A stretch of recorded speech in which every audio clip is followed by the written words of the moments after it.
what I would like to share is that this country needs to re-examine the process of greed that it's got caught in. Because from an astrological point, the way I look at it, we've got 8 years to solve this problem. And if we don't solve it in 8 years, I predict civil war or world war. I'm not saying this will destroy this country, but I see a real crisis looming around the horizon, and the seeds for that crisis are already manifesting. And what I'm beginning to see as time moves on is that the foundation of this crisis is greed. And greed has been let out of the box like Pandora's box. And that greed began, I think, with the tobacco industry.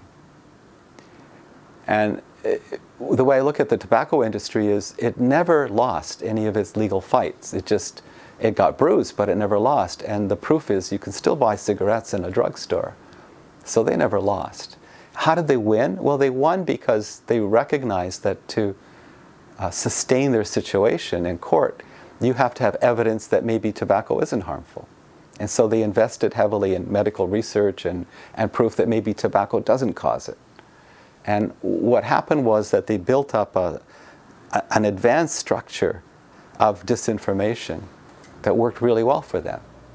And then the politicians grabbed the companies that did the same thing and went, wow, we could use this. So this is kind of what's happened in the past 2 decades, is that there's been this huge influx of disinformation in order to achieve an end. And that end was for the rich to pay less taxes.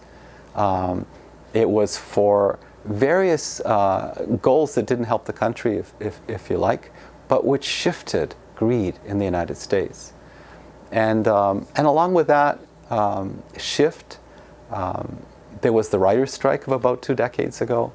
And so journalism got mangled because reality television took over the news. It was a lot easier, instead of having a journalist say it as it is and put their reputation on the line, oh, we'll have this side and that side, and we'll hear a little from this and a little from that. And so you no longer hear the truth. You hear talking points. And all of this started with greed. All of this started with people not willing to contribute to society fairly. If you have more money, you can contribute more fairly. And instead that has shifted. The stratification between the very rich and the very poor has stretched. The middle class has kind of dwindled.